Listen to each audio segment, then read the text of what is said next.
I need somebody help. So we're a month and a half into baseball's offseason, and I am pretty sure that the Orioles are having the worst offseason of any team. I cannot believe how poorly they have conducted their offseason. First of all, you got rid of Jim Johnson, which I can understand to a point, but I still think that they needed to pay him.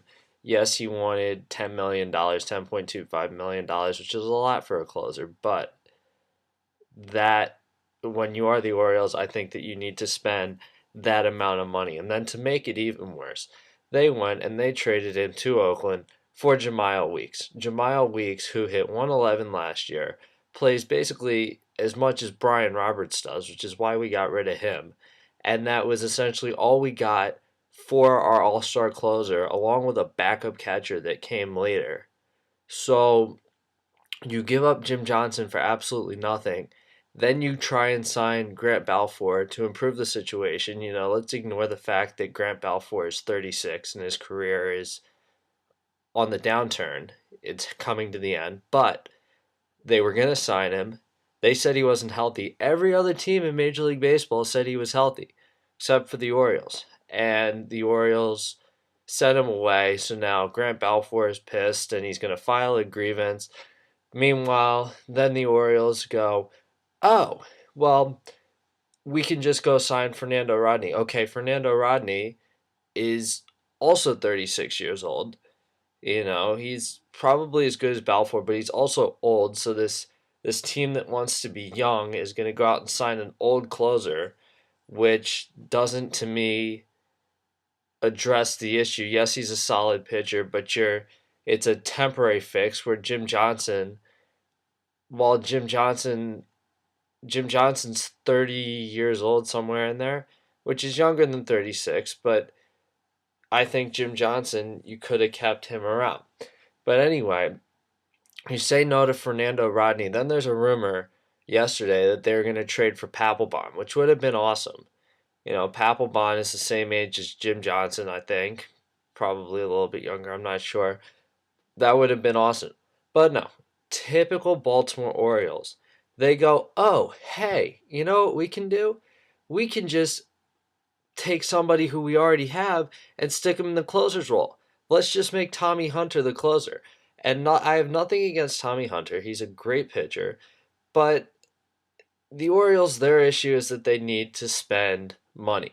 The Orioles don't spend any money. That's why they lost Scott Feldman this year. That's why they lost Joe Saunders last year.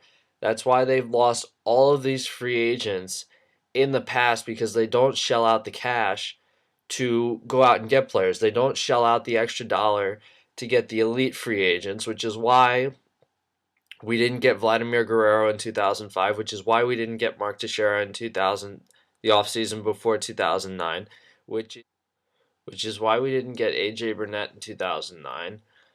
And the Orioles, they don't spend that extra dollar, which is why they don't get these free agents. They were interested in Carlos Beltran, didn't want to shell out the money for him. They didn't wind up with him.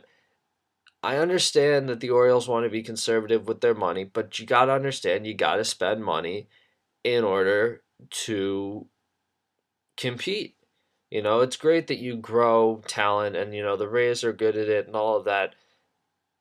The Orioles are not. Unfortunately, they waste their draft picks. 1999, they had 4 first-round picks. The best draft pick of those 4 turned out to be Larry Bigby. That's how poor they are with this.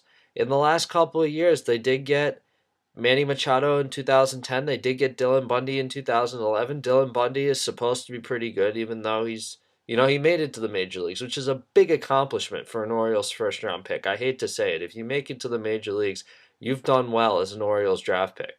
Manny Machado is a good player. Brian Mattis, we'll see. Matt Hobgood sucks. Billy Rahl sucks. Wade Townsend, all of those guys, Mike Paredes, they've all done nothing. The Orioles need to spend the money on free agents and it's tough to judge draft picks, but you can't rely on draft picks. You can't rely on your farm system, you know, to get these players. You're not allowed in South Korea anymore because of what happened with Sungmin Kim. So the only places that you can recruit international players is essentially Cuba, the Dominican Republic, and Venezuela. The only player that's really appeared in the major leagues who they've signed out of those places is Henry Urrutia. Now I'm happy with Henry Urrutia. He's a young guy. We'll see what happens with him. Other than that, you know, Eddie Rodriguez, we'll see what happens. He's young. But so let's look at left field. You should have re-signed Nate McLeod. Yes, he's old, but you should have re-signed him. And you didn't. Now you've got Shin-Soo Choo out there, you've got Carlos Beltran, you've got Nelson Cruz, and the Orioles, they made some sort of an offer to Nelson Cruz. Maybe, who knows? He hasn't accepted it yet. But that, again, goes back to the Orioles don't shell out the money that they need to shell out. Who were they planning to put in left field? They let McLeod go, even though he and Scott Feldman were top offseason priorities. They both signed elsewhere, just like Joe Saunders was a top offseason priority last year. He didn't come back. And so you've got Francisco Piguero, who we acquired. You have Urrutia.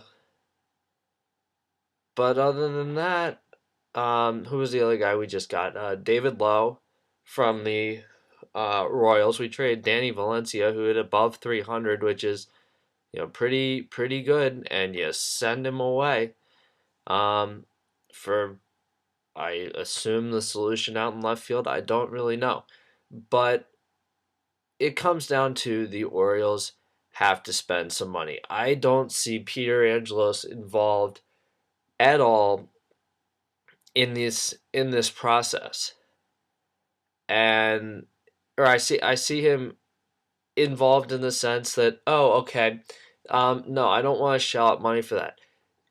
I would love to hear Buck Showalter's opinion on all of this. He's keeping quiet because he is an employee, but I guarantee you that Buck and Peter Angelos butt heads all the time. Buck gets it. Peter Angelos does not. The Orioles have had one winning season since 1998. Okay? And it's because of their lack of pitching. I mean, when your top offseason target 10 years ago was Sidney Ponson, that's a problem. When your number one, when your aces have been Sidney Ponson, Jeremy Guthrie, Kevin Millwood at the tail end of his career, Jason Hamill, who essentially nobody had heard of until we traded Jeremy Guthrie to Colorado and wound up with Jason Hamill and Matt Lindstrom, and Jason Hamill turned out to be pretty good. And then, you know, it's just they really need to spend the money. Luckily for them, Matt Garza's on the free agent market still. Ubaldo Jimenez is still out there. So there are options. Unfortunately, I'm pretty sure that the Orioles aren't going to pursue them, and they're going to say, "Hey, look, we have Bud Norris, we have Wei Yin Chen, we have Miguel Gonzalez, we have Chris Tillman, and we have pitchers like Kevin Gosman, Steve Johnson, and Zach Britton who we can put in that number 5 spot." That's not a solution, unfortunately. The Orioles need to shell out some cash to get these players. Otherwise, they're going to continue to have one of the worst pitching staffs in baseball. And I'm not even going to talk about what they think their replacement for Troy Patton's going to be, who's going to miss 25 games because of amphetamines. I can't wait to see what they do there. But I guarantee you that the solution does not lie in the free agent market. It's all going to come in-house. And I think that that's something that really needs to change in the Orioles front office. So I did try to blow off some steam, but I'm still irritated. So I will be back evaluating how the Orioles handle this in the future.